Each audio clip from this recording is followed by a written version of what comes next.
Assalamualaikum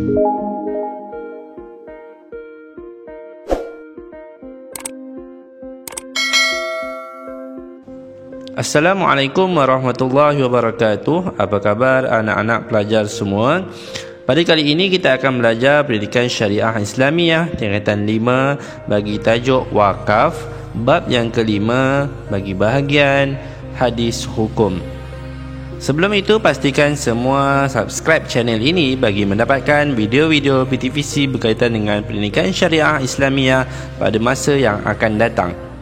Hadis Nabi SAW yang berbunyi, Ali bin Umar radhiyallahu anhuma qala asaba Umaru bi Khaybar ardan فأتى النبي صلى الله عليه وسلم فقال عصبت أرضا لم أصب مالا قط أنفس منه فكيف تأمروني به قال إن شئت حبست أصلها وتصدقت بها فتصدق عمر أنه لا يباع أصلها ولا يوهب ولا يورث في الفقراء والقربى والرقاب وفي سبيل الله والضيف وابن السبيل لا جناح على من وليها أن يأكل منها بالمعروف أو يطعم صديقا غير متومل فيه. Artinya daripada Ibnu Umar radhiyallahu anhuma, katanya Umar telah mendapat sebidang tanah di Khaybar. Beliau kemudian datang kepada Nabi Muhammad sallallahu alaihi wasallam dan berkata, aku mendapat sebidang tanah. Belum pernah aku mendapat tanah sebanyak itu. Perintahkan kepadaku apa yang harus aku lakukan terhadap tanah itu. Nabi menjawab, jika kamu mahu, kamu boleh mewakafkannya dan sedekahkan hasilnya. Maka Umar mewakafkan tanah itu dengan syarat, ia tidak boleh dijual, tidak boleh dihibahkan kepada orang lain dan tidak boleh diwarisi. Wakaf itu untuk kepentingan orang-orang fakir, kaum kerabat, hamba, orang yang berjihad di jalan Allah, tetamu dan orang yang bermusafir. Dan tidak berdosa bagi orang yang menguruskannya untuk mengambil sebahagian hasil dengan cara yang baik atau memberi makan kepada orang lain dengan syarat tanpa menyimpannya sebagai harta peribadi. Riwayat Al-Bukhari. Tuntutan hukum berdasarkan hadis. Yang pertama, hadis ini menjelaskan galakan kepada umat Islam supaya mewakafkan harta untuk kepentingan umat. Yang kedua, harta yang telah diwakafkan tidak boleh dijual dan tidak boleh diberi kepada orang lain, iaitu dihibahkan, dan tidak boleh diwarisi. Yang ketiga, hasil daripada harta wakaf boleh dimanfaatkan untuk orang ramai sebagai satu amal jariah. Dan yang keempat ialah orang yang menguruskan harta wakaf boleh mengambil sebahagian hasil dengan cara berpatutan. Apakah kaedah istinbat hukum berdasarkan lafaz in syi'ta habbasta? Istinbat hukum hadis ini berdasarkan lafaz in syi'ta habbasta yang bermaksud Rasulullah sallallahu alaihi wasallam menggalakkan Umar radhiyallahu anhu untuk mewakafkan tanahnya.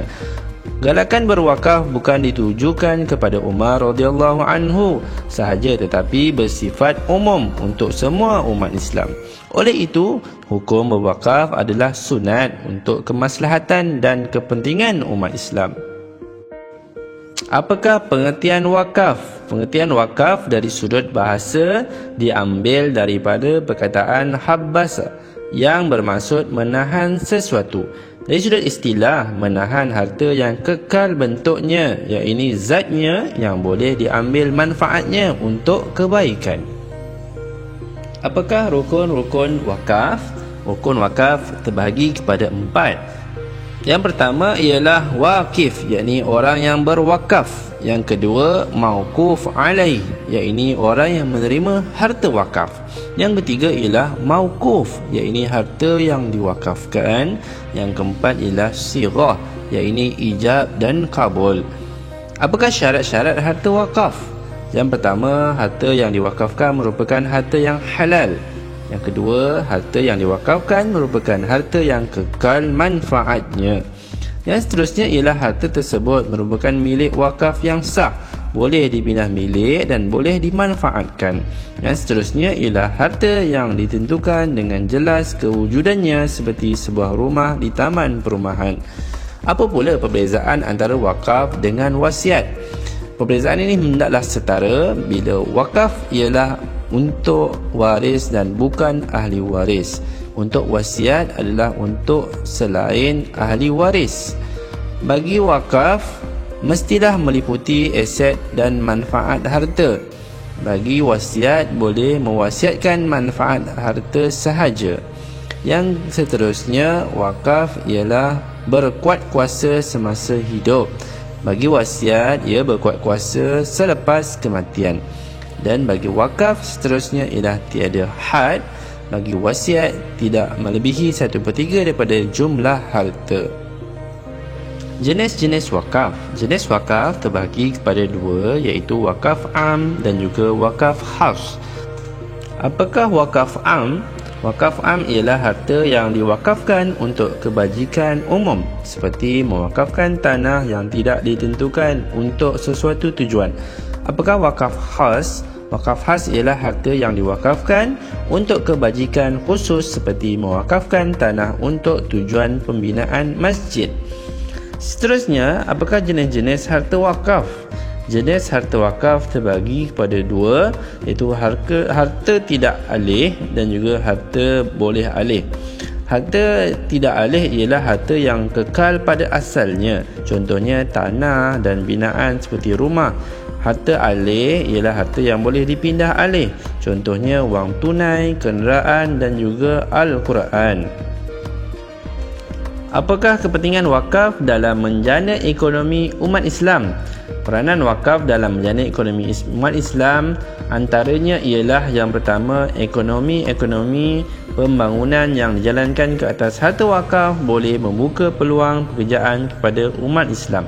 Yang kedua ialah aktiviti-aktiviti pembangunan harta wakaf seperti pertanian, penternakan, pelaburan, perniagaan dan lain-lain boleh menyumbang kepada pertumbuhan ekonomi umat Islam. Apakah kelebihan wakaf kepada individu? Yang pertama, berwakaf merupakan salah satu amalan jariah yang digalakkan sejak zaman Rasulullah sallallahu alaihi wasallam. Yang kedua ialah Allah menjelaskan untuk mencapai hakikat kebajikan dan kebaikan yang sempurna memerlukan pengorbanan harta dengan melakukan infak terhadap harta yang disayangi. Seterusnya kita pergi kepada hikmah wakaf. Apakah hikmah wakaf? Yang pertama, mendekatkan diri kepada Allah Subhanahu wa taala kerana membelanjakan harta ke jalan Allah. Yang kedua ialah menanamkan sifat pemurah dan suka berinfak semata-mata kerana Allah Subhanahu wa taala. Seterusnya, langkah-langkah untuk menggalakkan perbuatan yang berkaitan dengan wakaf. Yang pertama, Majlis Agama Islam menyebarluaskan maklumat terkini tentang kelebihan berwakaf. Yang seterusnya ialah memperbagaikan cara untuk berwakaf, seperti berwakaf secara atas talian dan juga melalui potongan gaji.